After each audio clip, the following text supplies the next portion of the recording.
Je vous propose aujourd'hui une vidéo pour découvrir ensemble l'outil Ma classe à la maison, qui est fourni par le CNED, hein, c'est une plateforme du CNED, et sur laquelle on va pouvoir trouver un outil de classe virtuelle sur laquelle les enseignants pourront s'appuyer dans le cadre de la continuité pédagogique. Alors la plateforme est distincte hein, pour le collège comme pour le lycée, comme vous le voyez, avec deux adresses différentes. Vous, en tant qu'enseignant, devez donc commencer par vous créer un compte sur celle qui vous correspond.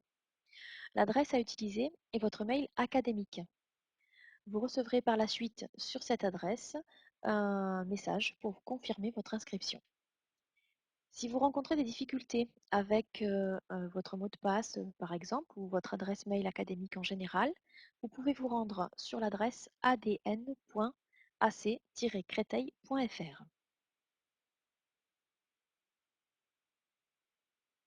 Alors sachez que le CNED propose déjà un accès au parcours de révision des 2 premiers trimestres au collège et au lycée. Les élèves vont s'y connecter de façon autonome, ils se créent un compte pour commencer et ensuite ils vont réviser en autonomie. C'est là l'objectif et de cette plateforme. Lorsque l'on se connecte avec un compte d'enseignant, on va voir apparaître un outil supplémentaire qui donne la possibilité de créer une classe virtuelle. Alors, voici comment faire. On clique sur le bouton qui se trouve tout en bas pour créer notre classe. L'enseignant se verra donc alors attribuer deux liens, comme vous le voyez ici. Le premier est son lien de modérateur. Il sera utilisé par le créateur de la classe virtuelle pour gérer et organiser sa classe à distance. Le deuxième lien est le lien participant, à communiquer aux élèves, mais aussi éventuellement à des collègues si l'on souhaite faire de la co-intervention. Vous verrez que nous reviendrons un petit peu plus tard sur les différents rôles que l'on peut attribuer à des participants lors d'une classe virtuelle. On va se placer pour commencer, voilà, côté élève. Donc, lorsqu'un élève a cliqué sur le lien que vous lui avez envoyé, le lien participant, il arrive sur une page comme celle-ci, sur laquelle il va devoir commencer par renseigner son nom, son prénom. Je vous conseille d'insister vraiment auprès d'eux pour qu'ils mettent vraiment leur nom, leur prénom. Ce sont les noms, les prénoms qui apparaissent lorsqu'ils sont connectés dans le chat. Cela vous permettra plus facilement de savoir qui a écrit et qui vous demande quoi. Sachez enfin qu'aucune inscription préalable sur le site du CNED n'est nécessaire pour assister à une classe virtuelle. On peut tout à fait, n'importe quel élève qui a eu le lien peut se connecter ici.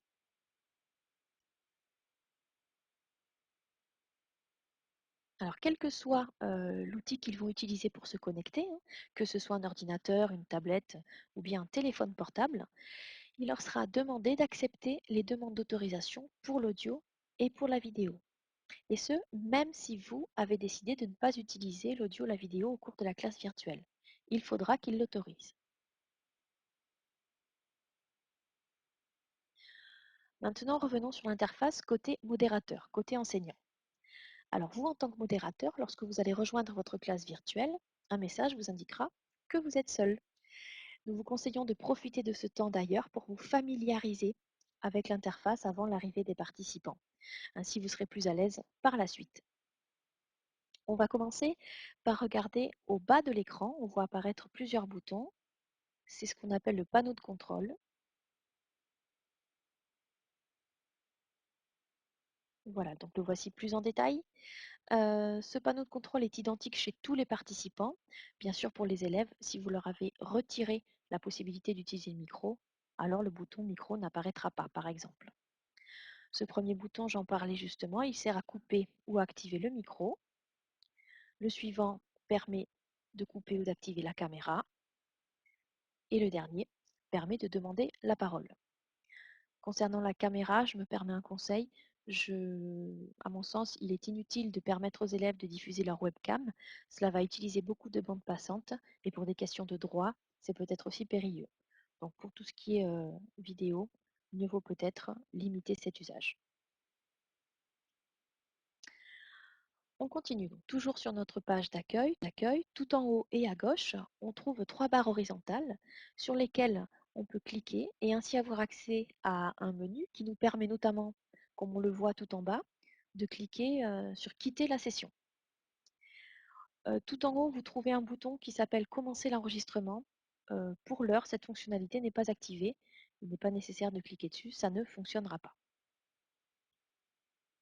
Ce qui est intéressant toutefois, comme vous le voyez, c'est cette possibilité de suivre la session par téléphone en composant le numéro qui est donné et le code PIN associé. Cet outil sera utile, cette fonctionnalité sera utile pour les participants qui ont des difficultés ou des problèmes pour entendre l'audio, qui n'ont peut-être pas su configurer leur audio. Ils ont toujours cette possibilité-là. Ensuite, tout en bas à droite de votre écran, vous allez trouver une flèche sur fond rose. En cliquant dessus, on accède aux fonctionnalités qui sont propres à la classe virtuelle. Vous voyez, 4 boutons différents. On va commencer par s'intéresser par ce bouton qui est le plus à droite, la roue dentée, et qui va nous permettre de régler les paramètres audio et vidéo, les paramètres des notifications, et pour finir, les paramètres de la session. Alors, concernant l'audio et la vidéo, on retrouvera notamment eh bien, le numéro d'appel et le code PIN dont on a parlé juste avant. Concernant ce code PIN, sachez bien que chaque utilisateur a accès à ce code PIN après la connexion à la classe virtuelle. Il est propre à chaque utilisateur. Si les élèves commencent à se l'échanger, ça ne fonctionnera pas.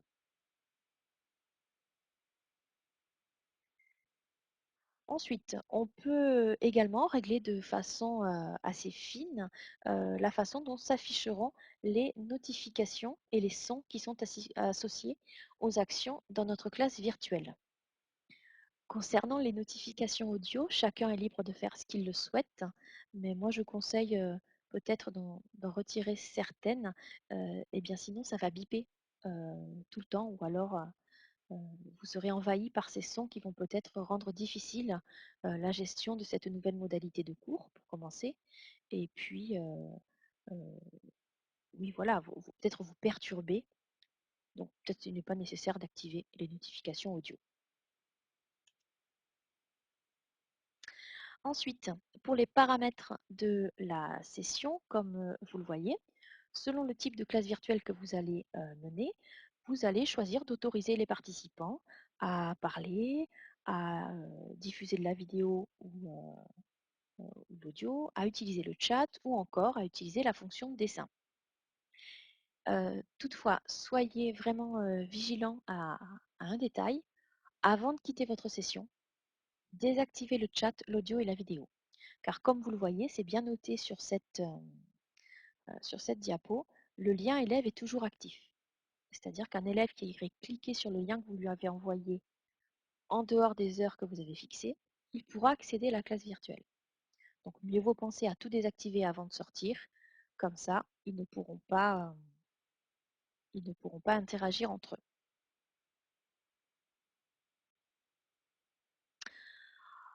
eux. Ensuite, intéressons-nous au bouton qui se trouve le plus à gauche. Celui-ci va vous permettre d'accéder au chat. Il vous sera utile notamment pour que vos élèves puissent poser toutes leurs questions. Sachez que vous pourrez donner également accès au micro à certains participants s'ils ont du mal avec l'écrit, mais ça on le verra plus tard. Lorsqu'un élève rédige un petit message, comme on le voit ici dans Exprimez-vous, pour envoyer son message, il doit appuyer sur la touche Entrée. J'ai testé avec quelques élèves, au début ils étaient un petit peu perturbés de ne pas trouver de touche de type Envoyer. Mais voilà, simplement, il faut cliquer sur Entrée.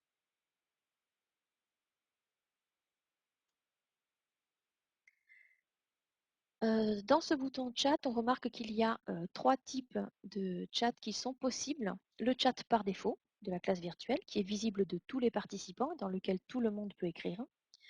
Un chat privé qui est visible uniquement des modérateurs et qui permet par exemple aux enseignants de communiquer entre eux en dehors de la vue des élèves. Et enfin, un chat individuel privé entre deux participants. Comme on le voit ici, Sarah qui a posé une question à son enseignante. Le deuxième bouton en partant de la gauche permet de voir le nombre de participants qui sont actuellement sur la session de classe virtuelle. Donc là, on voit qu'ils sont au nombre de 3, en effet, la- l'enseignante et 2 élèves, Sarah et Tim.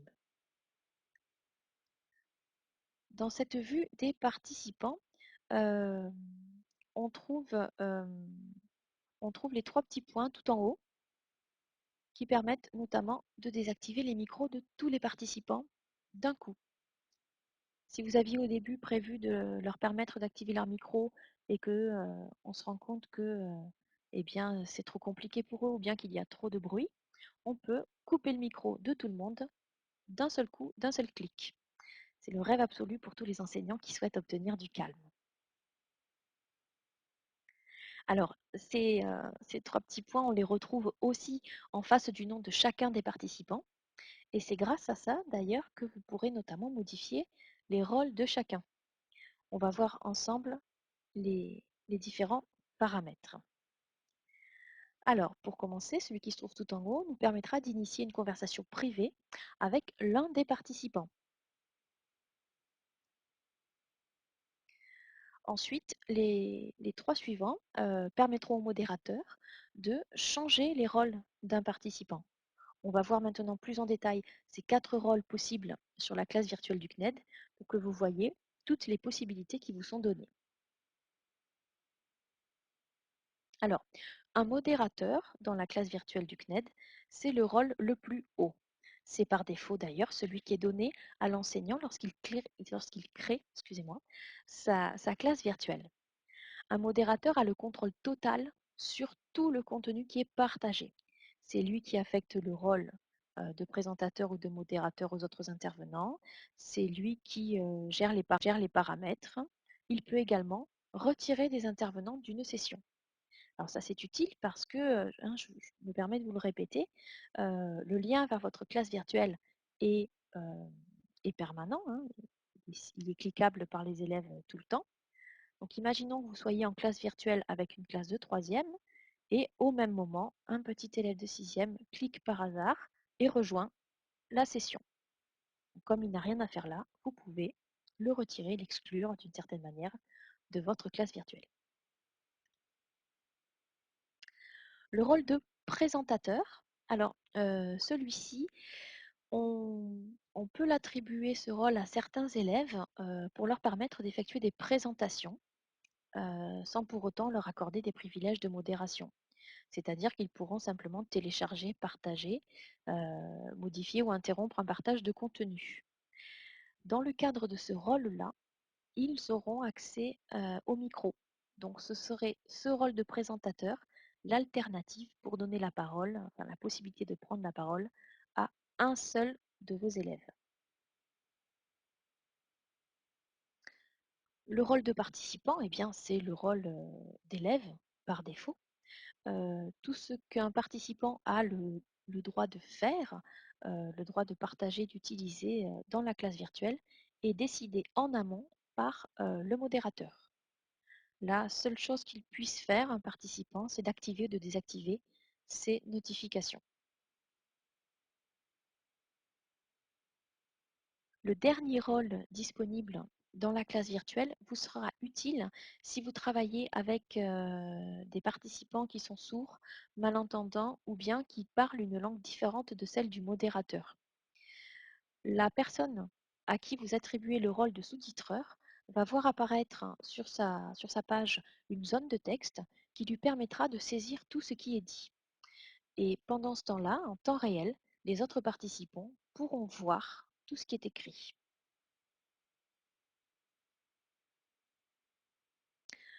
Enfin, voyons le troisième bouton en partant de la gauche.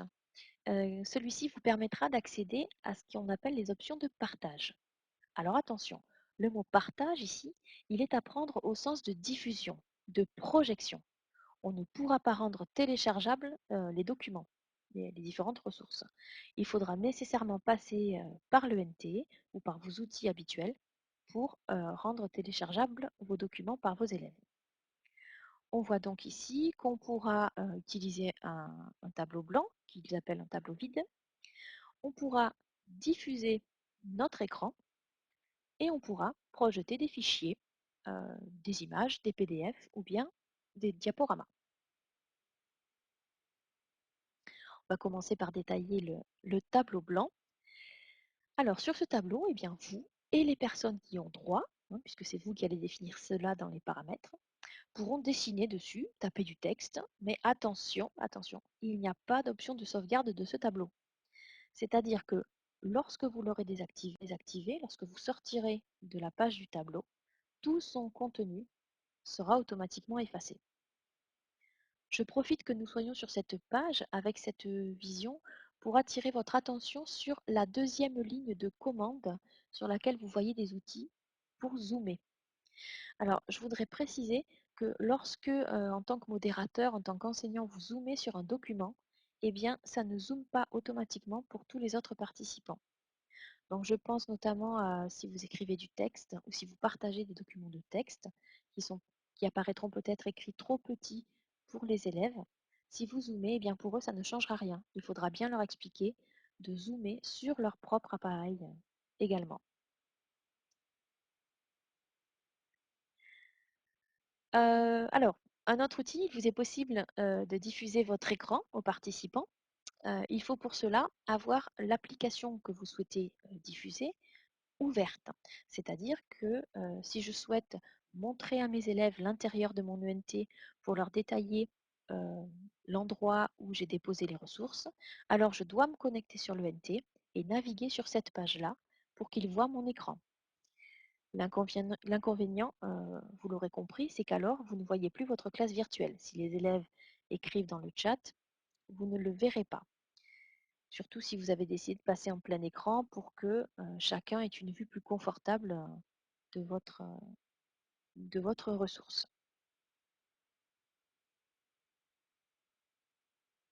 Alors on va finir avec la projection des fichiers.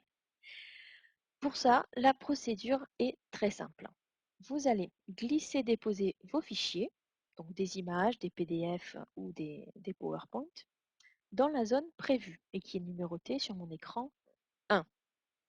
On va sélectionner le fichier que l'on souhaite voir affiché, qu'on voit ici dans le numéro 2. Il va alors passer en surbrillance noire et on cliquera alors sur Partager maintenant, le numéro 3. Dans le cas d'une image, la diffusion sera immédiate. Pour ce qui est d'un PDF, il vous faudra cliquer sur la première page de celui-ci pour qu'il s'affiche. Important, tant que vous ne supprimez pas vos fichiers, ceux-ci sont toujours disponibles sur votre classe virtuelle. Je m'explique.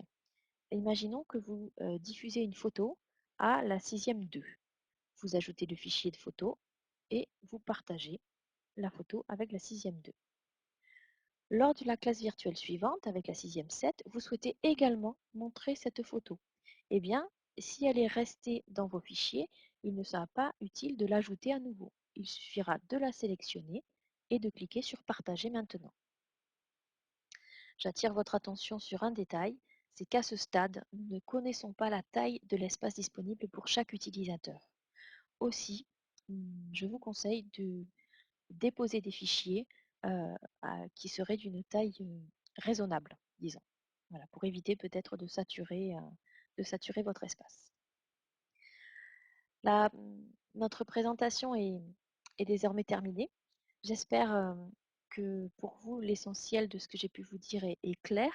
Bien entendu, je ne doute pas que vous avez encore beaucoup, beaucoup de questions. Surtout, n'hésitez pas, le formateur ou la formatrice vous attend après cette vidéo pour pouvoir répondre à vos nombreuses questions. Bon courage à toutes et à tous et bonne continuation. Au revoir.